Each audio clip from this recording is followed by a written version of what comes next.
Ya, assalamu alaikum, chers téléspectateurs de Telembed. On est en direct sur notre émission Meden Wuur, émission Momzour King Barant Mon Kale Saha. Hande ngari do e cité plage pour yewde e artiste Meden, cible Meden. Donc on va parler de Las RT. Las RT woni Las Rendo Chousal, sen kali hala Las Rendo Chousal en kal hala Zaza Production, sen kali hala Zaza Production en kal hala Raprim. Donc eden biye yimbe be yo continue yebde inchallah joni naten après ƴeewen invité men inchallah. Bra.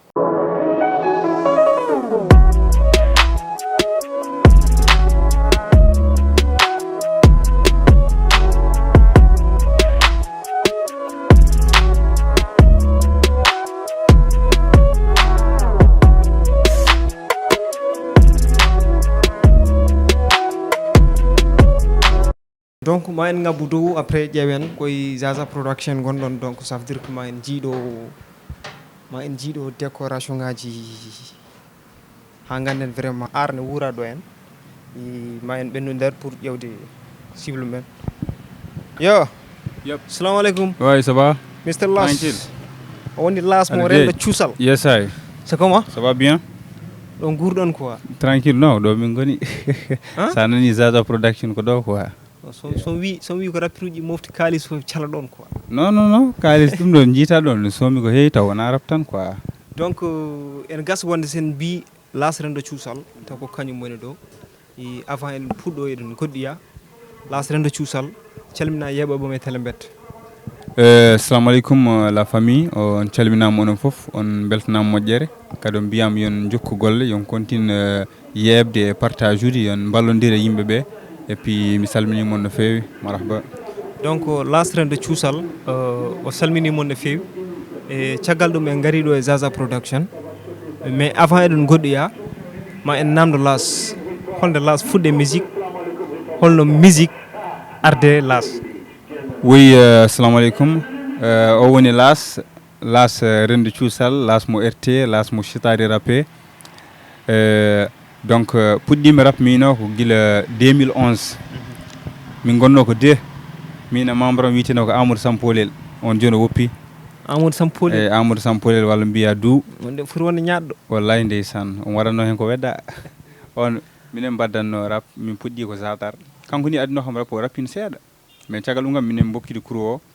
woni Rendo Chousal min mbitano avant ko sukaɓe gendi quoi e ha ɓomi change. Ewa ko noon ɗon noon min puɗɗi rap gila 2011 amin bacca quoi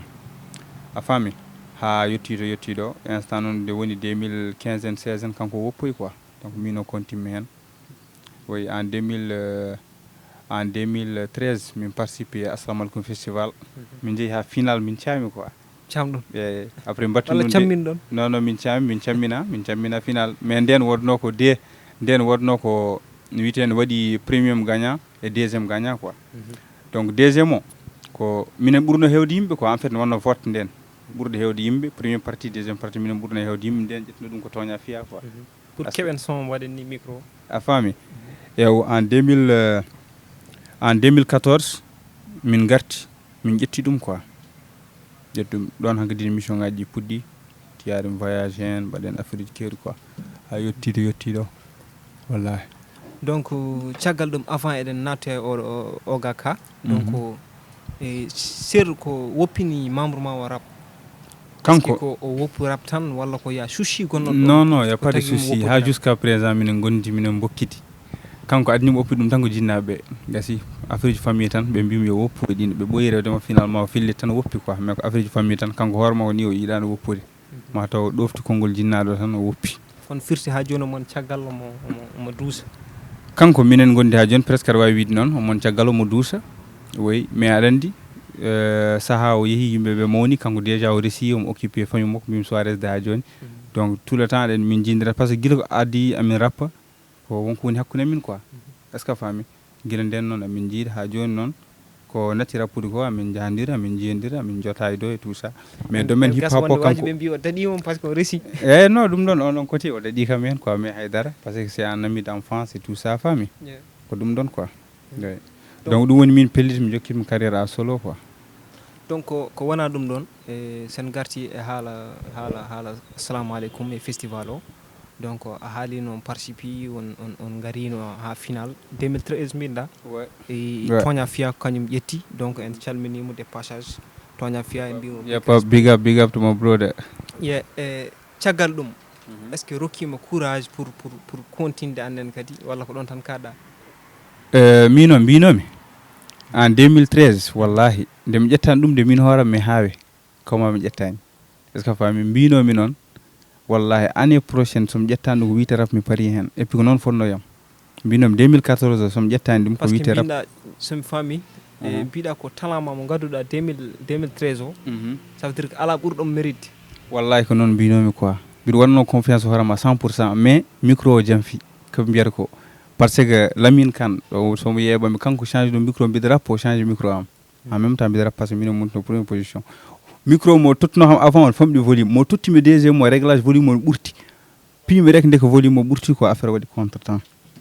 ouais on ɗon probléme et puis en même temps mbiɗa woni à plein de couplé mbiɗa rap o change mais ɗum ɗon est ce que ko probléme artiste est ce que ɗum ko probléme artiste ɗum ɗon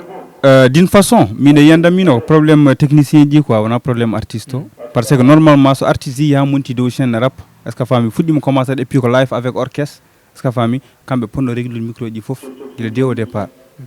parce que on a vu que SK o waddama ɗum en 2017 2017 o waddama ɗum mais ma won des fois après o répétate par exemple o wiyata yo wattu ɗum quoi kanko watti mais minen min mbattani minen min continue tan e nden kadi ko awaji wonno goto e jugeur uji ko awaji wonno hen quoi ça veut dire oɗon pela non d'une façon min peliɓe ɗon quoi par ce que on instant minen ɓurno hewde hay voto minen ɓurno hewde public hay public arɓe minen ɓurno hewde public on saaha quoi wallahi ewa caggal ɗum après mbattuɗa caggal ɗum mbattumi en 2014 min mbatti quoi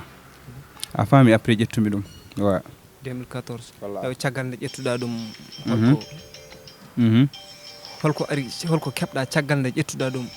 par exemple caggal nde ƴettumi ɗum de holko wontanma est ce que a heeɓi hen trophée walla ko holɗum caggal ɗum woyi mi heeɓi trophée ne woodi trophée assalamu aleykum goto affaire goto ko ni wayi quoi ne waɗi micro ne winda ɗum ɗon ko trophée banggue mum quoi en même temps min keeɓi hen kalis et aussi min jeehi festa des H woni festival Amadou Fall Ba waɗa Dakar chaque année min jeehi toon minen avec Franco Men Silla MC ko minen tan jaaduno toon quoi non Silla MC yahano quoi ko Franco Men tan min jeehi toon min jouyi min dokki min kaci amen min jouyi kadi assalamu aleykum festival en même temps aussi mbiɗa joguino ɗo album mbiɗa jogui ɗo album gratuite quoi est ce que ko adi noon mbiɗa signé Zaza ko caggal ɗum signimi Zaza production fami album min puɗɗi ɗum ɗo seeɗa après min dartini ɗum quoi après signature o walla ko non album ko guilmi sowa signinde taw parce que c'était prévu e nder affaire o momin gagni o nder assalamu aleykum découverte o ouais firti album ha joni sowa yaltude taw album min jaan hamin nani ɗum min e membre am est ce que fami dow yeehi noon haw oppi nde mbimino yo modifie ɗum yo wattu affaire goɗɗo ƴettumi ɗin ɗon son uji mi lanci ɗi mbattomino affaire goɗɗo quoi par ce que ene gasa wonde yimɓe haaloɓe ene mbiye par exemple las hakkude mum e Zaza par exemple ko adduma ƴettude oɗon trophée par ce que koma gonɗa nder ɗo nde puɗɗa ƴettude ala wonani ɗo hen mi andano Zaza ga Zaza anda kam mi andano monza anda kam hay goto e élément ji Zaza mi andano min mbami no artiste uji tan mbayni nana hunde no woodi min e sehilam goto no woodi no wiye Jackson waɗi ko premium joni mon Paris big up to my brother aska fami min mbimomi dépôt no woodi assalamu aleykum découverte aɗa nder toujours ne jogui sehil mum tan kañum heede ordinateur uji affaire uji Jackson on ɗon ɗin wonno affaire uji makko aska fami donc min jaadi min e makko nden ko CCF nden bureau Zaza woni ko CCF aska fami min jeehi toon min déposé avec goto no wiye Simon Bougo Fala on ko marocain finalement on min gandodiri par ce que min potti festival Maroc quoi aska fami min gadi min déposé on taw ko Monza adduno on ɗon min déposé min jeehi ha woni 2 semaines noon on noddi wi min gar min qualifié ɗum woni min gari ɗum woni en 2013 nde woni première fois miɗe andodiri ɓeɗo seeɗa nde min ƴettani kadi 2013 nde majjumi mi anda ɓe ganda kam kaw tan gandunomi seeɗa kaw Zaza kañum gandunomi seeɗa safami mais ko ni tan mbaɗɗaɗo selli fiddu kañum noddani ballal noddani goɗɗum ko warñede ma non ko warñedam tan kañum ko liggey ma tan par ce que ɓe gandano mi andano Monza mi andano ɗum hay goto mabɓe andano koma ƴettu Monza gandum ɗum koma en 2014 koma ƴettumi trophée 2014 caggal ɗum min gandodiri est ce que a faami caggal ɗum min gandodiri par ce que min pottuɗo hankkadine c'est normal mi wanno des journalistes uji amin mbaɗanno parole goto libre min mbaɗino parole libre film goto avec Toña Fiya e artiste uji nanɗo seeɗa ML a faami min mbaɗi on ɗon affaire ɗum woni hankkadine natindirmi e Monza en quoi hankkadine o wi kam noon yomi signine label o signimmi min commencé hankkadine min jeehi quoi kono ɗum taw déjà min enregistré album amin hankkadine amin enregistre ɗum quoi e caggal signature ma an holno jiiruɗa e Zaza Production holno jiiruɗa label o label Zaza Production ko label goto moƴƴo pewɗo et puis par ce que Zaza kañum ko way kono label aji fof sa ari tan il faut liggoɗa pour jalta hen quoi mais kamɓe ɓe jogui tan maniére noɓe liggorto est ce que a faami no label fof mum fof ne jogui entreprise fof ne jogui systéme mum no liggorto est ce que a faami ewo label o min mbiyani hen haydara sona so a ari juste aɗa liggo kamɓe ɓe liggo liggoɗa jaaha est ce que kokkuma tama normal comme mbawa wadde affaire uji kewɗi par ce que jii wona majjirma aɗa andi par ce que eɗen mbiya sa faadiyama gen par ce que eɗen mbiya Zaza hande ko label goto mawɗo e nder Mauritanie mais parfois yimɓe ene mbiya Zaza ko label mawɗo kono ala artiste mawɗo label ko Zaza ko label mawɗo et puis ne waɗi artiste mawɗo mataw yimɓeɓe jiyani tan ne waɗi artiste uji mawɓe nanɗo hen somi namdima ko holɓen hono kokora namdomi ko holɓen mi haalama mi namdim kono mino min jogomo artiste mawɗo est ce que on jaaɓi ko artiste mawɗo ay min yiyamɗa to yo windu less min ji oui min yiyandam artiste mawɗo fawaki tan e genre yaltinde ɗum ɗo projet son uji no wonde artiste mawɗo ko andude an avant tout d'abord ko mbatta ko et puis an hoorema ko nannuma e rap ko woni an holɗum woni mission ma minen parfois mi waɗɗo voyage uji mi arta cippet mais taw hay gottina hen taw ko voyage dernier voyage uji musique tan dernière fois le voix X du Sahel mi yehino ɗo Mali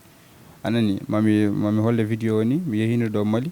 min mbaɗi pour la paix au Sahel avec chaque pays ɓe ƴetten artiste goto woni pays 5 pays Sahel ɗi ɓe ƴetti Kitari no wonde élu 111 no wonde Rasbi du Mali ene wonde Yann est ce que a faami no wandi Sey Ayam Golo chaque pays quoi Burkina Niger est ce que ko ene ɗiɗon archive uji so yiɗɗo neɗɗo yiiɗi hebde ɗum pour yeeɓa ɗum e moɗon ko holno waɗata ɗum c'est pour yeeɓoɓe pour yeeɓoɓe clip momin mbaɗi Mali o soit o lancé taw quoi mais bientôt inchallah mo lance est ce que a faami mais no woodi ɗum ɗon wiyeteno min mbaɗini kadi les voix X du Sahel avec Talbi e artiste uji hewɓe nan ɗo on ɗon affaire c'est dispo après mami neldu ɗum quoi est ce que a faami ko ɗum ɗon woni affaire o par ce que waɗi certaine affaire uji nan ɗo soit o lancede par ce que wonko tardini ɗum seeɗa quoi mais archive uji ɓooyi ɗi par exemple ko concours uji ɗi e vidéo ji ma e tourné ji mbaɗanɗa taw ko musique nawma ɗi par ce que il faut yimɓe aɗa andi c'est vrai par ce que min mi jogui probléme goto kos mi wona neɗɗo YouTube no fewi quoi an hoorema yi ko sakketo joni puɗɗima nadde hen quoi wona neɗɗo YouTube no fewi kono alhamdulillah musique o wonko waɗa hen ko heewi et puis ne waɗi certains vidéo ji nana YouTube o certains vidéo ji kadi nan ɗo woni woni hen nanɗo no saraki déjà woni hen koko mofta tan woni hen soit o lancede quoi par ce que a faami par ce que woni hunde wonko fadata seeɗa pour wawa lancede donc aɗa hino to hen Maroc woni festival wujde min e Ziza woni mbiyama Bougou Fall waɗat ɗum ɗum on vidéo sa yeeɓi YouTube ma yi ɗum hen quoi en 2018 mi ruttinoma to hen Maroc woni festival Karane quoi woni festival non wona festival Karane woni festival Maroc hip hop festival on ko avec gayn goto no wiye Mehdi on ko Mehdi waɗat ɗum on waɗata ko hedde to wiyete Agadir live quoi ɗinno fof festival uji mais ko live 100% est ce que a faami ene wonde festival Amadou Falba en 2017 wonde en 2015 le festival Amadou Falba ɗin ɗon mi joui ɗum quoi donc ça veut dire que musique ko moni fof no jogui tan no wayi hen no jogui no hollirata hoore mum hen quoi way kono mbirumami tan mi wona neɗɗo réseaux sociaux no fewi kono saaha joni o pour gandeɗa il faut jippuɗa e réseaux sociaux par ce que public kewɗo ko toon woni quoi surtout public mondial o aɗa wawi wiide tawɗo andani hen mais tawa yaltinan hoorema toon quoi saaha joni somin namdima pourquoi en tant que artiste plein en tant que artiste gonɗo e Zaza Production jooɗo taw anda ko hande réseaux sociaux walla taw ɓuurani liggorade réseaux sociaux ça veut dire que est ce que en yimɓe ɓe defata wiide entourage on manki seeɗa caggal muɗum eyi alani moni fof e liggey mum genre ko mbiɗa ko ɗum ɗo gonga wasa taw ko entourage o woni hen wonko mankine seeɗa quoi genre liggotoɓe ɗo e zaza ɓe est ce que fami kono an ko poɗɗa wadde ko a waɗat ɗum ha timma genre certaines publication ngaji wayno mbiyen joni page ma an o genre en tant que min mi jogui page am ko Alassane Ba on e rende cuusal walla mbiya las rt e nder YouTube o sa naati hen ma yi hen parfois ɗum ɗoji par ce que ma yi hen ma yi kam min mbiɗa dilla e réseaux sociaux par ce que mbiɗa hammi mi andaka réseaux sociaux c'est vrai mi andaka hen à 100% par ce que mi hewani des publication ngaji mi hewani affaire uji est ce que fami ɗum ɗon ko erreur am mino par ce que mbiɗa foti toujours publier affaire uji mais en même temps aussi des réalisateurs uji ɗi moni fof kadi foti wadde liggey mum par ce que an en tant que artiste oɗo label koye oɗo label gonɗa donc normalement label o e hoore mum no foti ƴettude engagement ji certains publication ngaji taw kañum chaque instant weddoto publication ngaji ma ara fima photo weddo ɗum ɗinma pour ɓeyɗa andede hen quoi taw yimɓeɓe ne ganduma mais ɓe jiyatama e réseau o est ce que fami mais ɓuuri moƴƴude yimɓeɓe taw ne ganduma no ɓe gandirma ni en même temps taw ne jima e réseau ɓeydo yaadi et puis waɗa partage gol ɓeydo sarade quoi ça veut dire que ɗum ko banggue ɗum ko banggue label o e ɗum ɗon waɗi banggue label o waɗi erreur seeɗa on côté donc ça veut quoi dire yiyandam mino quoi ɗon foti haalede ko yiyande las way donc yiyandam mino donc ko wona ɗum las kokka yimɓe acapella yeɓoɓe ganda hol las en fait ɓeydo andude clic heɗo best zik o rap ko automatique romantique changement climatique neɗɗo hoolo hoorema uppu awni jik hip hop nipqique freestyle ego trip ko fight every day taw min keɓani week mani I like it ok fey ko fokkit heɗo best tem mangi dem mine ma en gona mem leppu jam amul blame o ko las de las from rende cuusal ar heɗo new bagage get on ɗon ras keɓa best phase get on ɗon base changement tactique tic tac rak tac min gayna ankara windude ha koyel woni rullude ampude yiɗa burlude fey ko woni ko kurrude min montay dow sen ha en mi usto en anda koña koye maaro NS hewani faaro saha kamɓe manga kanjara min jola e kaaro wow c'était las rendo cuusal e kadi on wiya moɗon o jogui vidéo goto poɗɗo yaltude le 25 décembre inchallah oui c'est le 25 quoi j'espère titre o ko raprim oui c'est ça même donc hay waɗo acapella koye makko jeeya quoi il faut jewon ƴeewoyon suite acapella on donc ça veut dire que nan toon oui like on partage on ƴeewon ɗum e page las rendo cuusal las RT walla zaza production walla zaza production oui, ma on keɓ ɗum donc ko wona ɗum las somi namdimama par exemple an holko manquirema e raprim holko mbiyata kam holko manquirimi e raprim raprim wona majjere ma ko manqui ko raprim no manqui heewi par ce que de un gouvernement on foti jogade budget pour juste les artistes pour les raprim est ce que fami on budget ala wodani carte artiste ɗo wodani il faut pama ko yimɓe jogui ɗo carte uji fof carte uji nanggu jooɗo mi anda sa fami las ala ɗum min mi jogui carte mais wona carte uji artiste gandanɗa hoorema mo artiste foti jogade ɗo e Mauritanie manque carte artiste est ce que fami ɗi carte uji joguiro ɗum aɗa yaa ɗum haaji mawɗo ɗum affirme ma mais wona international quoi mais est ce que aɗa respecté à cause de carte o est ce que wonko wawi lomtanadema ha mbawa représentude carte pour ɗo parfois par exemple ana to ɗo wonko way wonko nafatma wona majjere ma an o ɗowɗi affaire seeɗa nanɗo toujours nafma hen surtout saɗa yaha brûli feuruji walla yaha tinani de sila brûliɗa feuruji walla hunde aɗa neɗɗo parfois timmani quoi par ce que min nane mbiɗa yaha rek oto goto viri ni tan cikkanomi ko feuruji ko uppita mi darani feuruji on jaami tan miskade goto dartinimi jaltima carte o mbimam aka vennan Mauritanie las RT Alassane Ba mo laqab las RT par ce que mi anda sa yeeɓi darniam ɗum ɗo am El Jazeera aɗa mi invite om ɗo El Jazeera boyanko o wi kam o yi kam hen et tout ça après o hokkitima carte am jaami est ce que fami walluma e certaine affaire uji seeɗa quoi parce que mais wona carte artiste cohlaɗo woni carte uji aɗa wawi voyage ude ɗum aɗa wawi wadde ɗum affaire uji kewɗi parfois woni label uji nanɗo saɗa yiiɗi ɗum dinde hen il faut mbima carte artiste ma to woni est ce que fami niveau international o donc en même temps aussi ɗo artiste uji fof galérier ji ko seeɗa jogui hen sona mbaɗowo concert aji mum ne heeɓa hen walla joguiɗo liggey mum côté ne heeɓa hen watta walla parfois keɓa ɗum ɗoji keɓa jar ko mbima festival uji keɓa projet ji keɓa hen kalis comme par exemple voix exidi sahil momin mbaɗi o voyage uji mbaɗami ɗo seeɗa seeɗi aɗa heeɓa hen kalisaji ma ka tranquille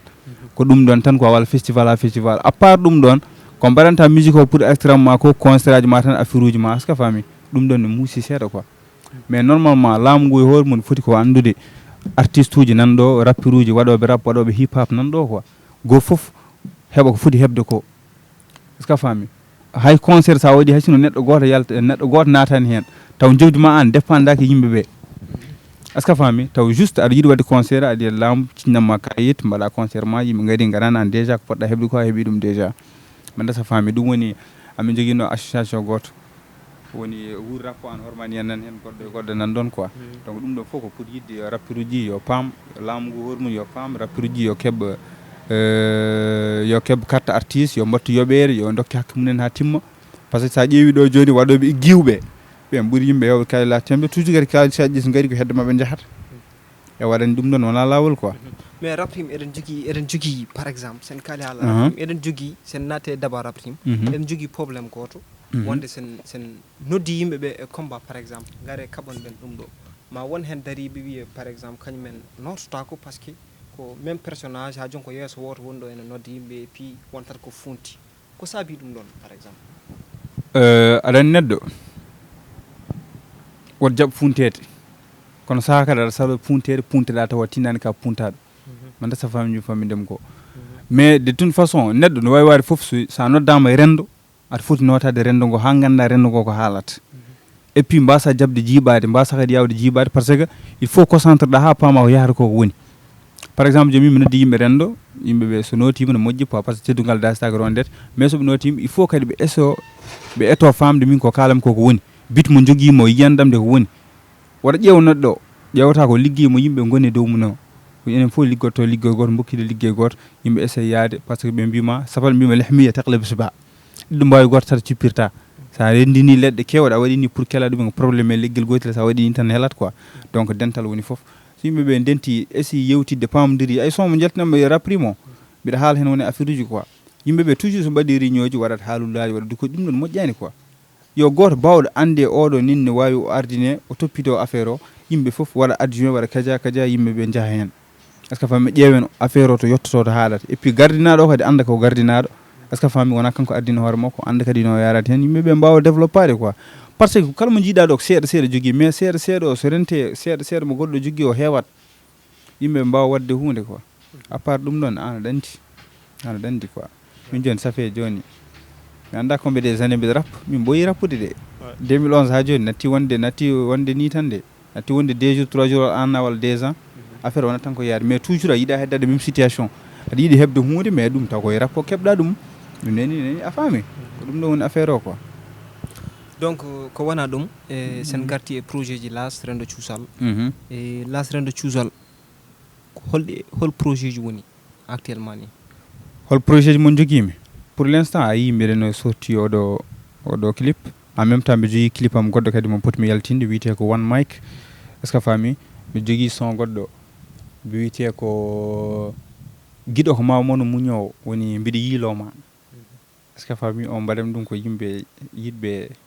yidde quoi aɗa andi affaire ɗin ene fof jiiɗi yidde mais woni yimɓe aɗa andi toujours affaire ju feeling quoi waɓene mani on ɗon kadi nan ara ɗo bientôt non projet ji no goodi par ce que min joni gumde alhamdulillah mbi jogui plus de 20 son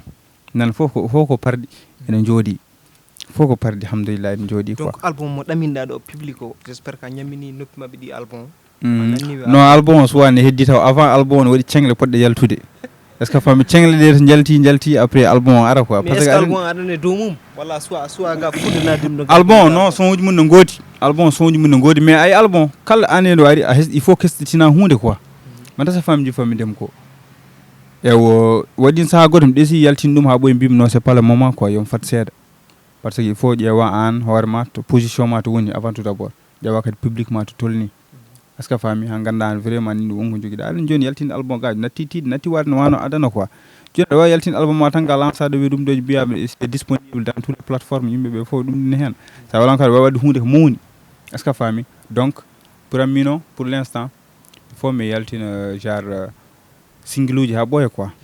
fami walla programme ɗum walla ko joni gonɗa e wiide il faut waɗ ɗum non genre les clips là déjà comme programme ɗo ɗumen ha paari mi jogui des single mi poti mi yaltinde programme ɗum déjà ha paari mais mixtape o gommi koye haala ɗum taw quoi mais déjà kam son uji mum nan paari no jooɗi il faut mi yewtide e équipe o min ƴeewa vraiment to min poti dejje quoi parce que il faut woda ɓe jewtidmo wona min tan quoi. Ça veut dire que ɗo sen kaali haala ɗo hol artiste uji wonɓe ɗo woɓɓe ko wona las artiste wonɓe ɗo ɗon waɗi artiste ɗum waɗi eben waɗi lola evan waɗi woɓɓe ga ɓe gona murtannaɓe waɗi ɓe gandi waɗi ɓe anda est ce que fami eyi labelo zaza production pamirta wona ɗo tan labelo ne mawni ko international eyi labelo ne mawni donc las rende cuusal wimon yo pat projet ji nana ngara nana less nana liggey et surtout clip poɗɗo yaltude dernier clip o donc yon ƴeew ɗum e chaîne makko après ma on jii ɗum donc ko wona ɗum wiide las rap ma hanki e rap ma hande holko jiiɗa par exemple par ce que a woni ɗo guila 2011 a yi musique on wayno nden a woni ɗo ha hande eɗen e 2021 a yi musique o donc hol différence jiiɗa ɗon entre nde puɗɗa rap nden e joni faate las rap muɗum e rap yimɓe woɓɓe ɓe e musique mauritanie tranquille rap nden ndeysan rap nden no weeli quoi aɗa nden tous les temps ne waɗi concert aji nden tous les temps waɗi concert dans les quartiers et tout ça et puis à la violence quoi ne famɗi violence uji nden yimɓeɓe toujours chaque dimanche walla jeudi ne waɗi concert et puis ngara an holma mbaɗa concert walla invité walla mais joni change quoi joni waɗino un moment donné ga sa ari concert yimɓeɓe netti wawde arde ga arat tan ko vagabond bandiji par ce que kala garɗo téléphone mum heftete walla jomum agressé walla woda kewi a faami e covid o kadi ari concert ji ɓeydi ustade à un moment donné ko nden ɓurno welde mais joni kadi rap o change quoi joni jeune uji ne kewi technique rap nden ko a faami waɗi affaire simple quoi nden ko old school underground rap mum mayata ga big up to underground a faami mais rap joni o avec trap o affaire ɗiɗo on technique aji ɗi génération moni fof ɓuuri goɗɗo hoɗede quoi joni a tinta tan ha gaɗa découverte demain a tinta tan ha boyel gotel suɓɓitoma meeɗa nande fiyamma rap goto mo wodani quoi affaire o ko noon wayi yar kono change kowona ɗum ko mi anda sa yeɓino clip am mbanno Maroc ko quoi aɗa mi waɗino clip goto Maroc clip o c'est juste freestyle ni quoi par ce que min mbaɗi ɗum ko vite fait min gari tan ko jamma et puis mi jamma min gari ko min tardi min enregistre ɗum jamma he min bindi ɗum e jamma min enregistre ɗum deme mun min tourni min lanci ɗum quoi woni Maroc Mauritania a faami sa yeeɓi nder sa naati nder las RT ma yi ɗum quoi donc kala jiɗɗo ɗum yo naat las RT après ma yi ɗon archive uji makko kewɗi e ko wona ɗum las donc ça veut dire que public o eɗen jiiɗi wiideɓe par ce que rappeur uji fof ko ɗum ɗon goytoto woni holɗum woni rap hande yimɓeɓe ne mbawi rap yimɓeɓe ne binda yimɓeɓe ne jogui qualité mais probléme ko public o ɓe goyata toujours violence uji ne kewi onon yaa hay balle yimɓe concert uji durtoto ne gonirno ni yimɓe mbatta wadde concert taw concert sans violence goto fof arda taw addi ko concert taw addani laaɓi addani goɗɗum e goɗɗum ça veut dire que ma wurno hip hop o quoi par ce que aɗa yiɗi chaque neɗɗo nana jooɗi nana wiya e kaari deeƴat par ce que so waɗi programme on ɗumdinat ɗum e wawa ƴettude moyen muɗum hande moyen mo artiste uji Mauritanie mo mbaɗata tan pour keɓa hen hunde ko mbaɗa concert daña hen hunde neɗɗo waɗatma concert daña hen hunde par ce que sa waɗi vidéo ma nan YouTube nan ɗon a faami haymo YouTube yoɓata ɗum ne feewi donc ça veut dire ko to dañorto ɗo so woni ko ɗon har nde ummorto kadi artiste o jogata ko courage pour wadde programme uji wadde pour dañde hen hunde ça veut dire ken décourage artiste pour wadde ko heewi donc min mbiɗa andi ga artiste uji hewɓe goppi natti rapport ga par ce que à cause ɗum ɗon à cause de ɗiɗo affaire tan par ce que waɗino à un moment donné yimɓeɓe ne mbaɗatno concert aji et puis yummiraɓe gara sukaɓe gara ɗo e Nouakchott wallahi yimɓe foof gara tranquille et puis kota tranquille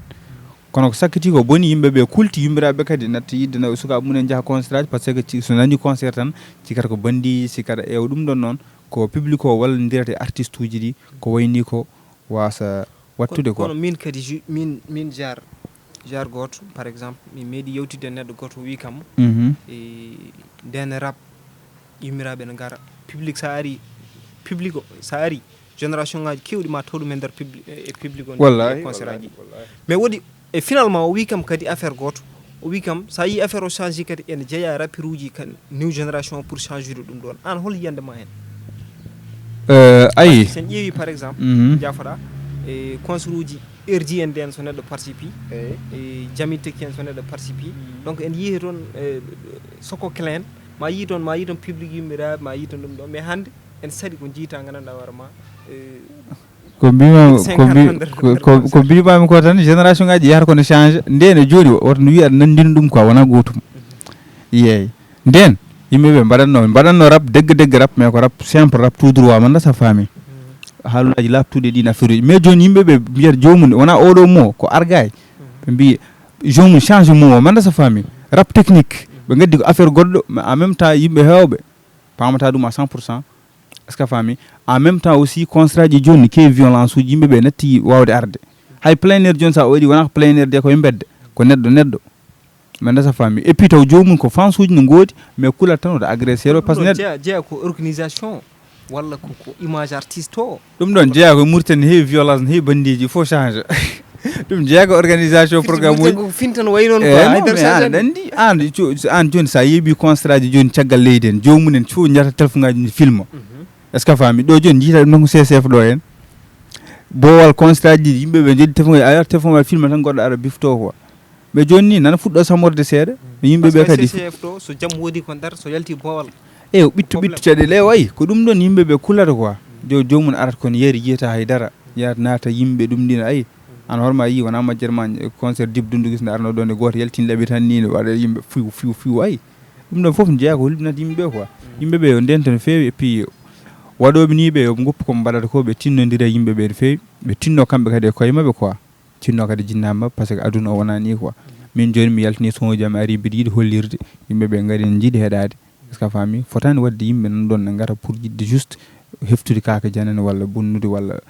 organisation aɗen ɗum ɗon moƴƴani quoi ɗum ɗon jeeya e wasde softinde artiste uji hewɓe joni e wadde programme uji donc ko wona ɗum kokka yeɓoɓe ɓe darñim konngol ma après garten assalamu aleykum big up to télé bedde ɓe beltanama quoi par ce que ko aduna ko ni quoi yaw min jewtidi min e GPF puis ko wona ɗum ko mbiɗa wiya public o yo ɓe tinno e koye mabɓe yoɓe tinno e bandiraɓe mabɓe yoɓe tinno e leydi ndi ew yoɓe tinno kadi e artiste uji ɗi est ce que fami par ce que minen komin onon kon minen donc se ballodirani haydara yahata il faut yimɓe ballodira jeebon artiste uji mon en jeebon artiste uji mon encourage omɓe et puis tinnoɗon e koye mon à 100% ko ɗum ɗon woni yiyande nde quoi wassalam et puis on jarama et puis mbiyon yon jeeb partage on mbaɗon ko foti waɗede ko foof naton nde las RT ma on jiiɗon hunde nde big up voilà donc wonno ko las RT donc sen kaali haala las RT en kaalat haala musique Mauritanie en kala haala Zaza production par ce que ɗon hande musique o vraiment ne wuura ɗon donc ko wona ɗum ɗon eɗen calmina yeɓoɓe télé bedde eɗen mbiyaɓe kadi yoɓe jokku golle pour yebde ko wona ɗum kadi eɗen mbiya Job Malik Baydi donc omo jogui page goto biteɗo fulɓe foof tellement omona waɗa gueɗe gandanɗa hoorema omona rendina pulago to wawi wonde foof en mbiyani Mauritanie en mbiyani Sénégal en mbiyani Gambie en mbiyani mbiɗen ko omono rendina fulɓe e nder page o kala ko humpuma sa naate page o ma yi ɗum donc omono waɗa donc enen kadi kokken mo doole page o wiyete ko fulɓe foof goto foof yo naat toon pour abonade page o kokken ɗum doole gandanɗa hoorema page o wona page kaari wona page kaari ko page fulɓe foof donc eɗen ñaaga yimɓeɓe fof ne ñaaga nde dentata toon en pour goto fof abono ñoƴo cloche kañum kadi par ce que weeɓani quoi vraiment min somi naate page o ko jiyanmi ko wonko mi anda e pulago ko toon tawmi ɗum quoi donc eɗen mbiya yimɓeɓe vraiment yo mbaɗ bal neɗɗo sene walluma annene kadi daro après kadi jaggodira e makko junggo ko wona ɗum eɗen mbiya bowat mo B.O.B donc omo jogui album goto poɗɗo yaltude le 24 décembre album makko poɗɗo yaltude donc wiyete Ma Mélodie et en foti wonde disponible e toutes les plateformes streaming e ko Bowsi kañum kadi ne yaltini album muɗum Bowsi Sénégal najo donc omo yaltini album makko déjà ɓoyani depuis le 18 décembre o donc yimɓeɓe yo naat e plateforme uji découverte affaire uji kewɗi nan toon quoi par ce que ko pulagu ko musique à la frontière quoi donc wona ɗum eɗen mbiya yaɓuɓe télé bedde yoɓe jokku golle eɓe jokku golle mabɓe vraiment no fewi e pour jokkodirde e télé bedde yo mbat 49 73 60 77 walla 49 10 08 07 donc kokken las fiyan men ɗo acapella yimɓe gudde amin namdo lamdo bawdo jogade leydi ɓiɓɓe leydi toppitoɗo mo wona guujo amin jiilotoɗo jam to heedi namdotoɗo capato walla pullo jolfo walla sarkulle hay goto min paltotako unsoriye leydi kaltotako kangaɗo haaldotako kangaɗo waɗetake lamɗo sino leydi bona rona min goppata min jaɓata to jaɓɓuɗa moƴƴani wat feere jaɓɓita. ye donc en mbawa haalde kadi ha kalana jejji tan Mons Beat donc ko fier ko fier raprim foof e ƴettudemo hip hop award meilleur featuring donc o addi ɗo trophée ko pour la Mauritanie foof donc c'est la Mauritanie yimɓe jogga tiiɗe e télé mbedda yeɓoɓe mbaɗa abonné ñoƴƴo cloche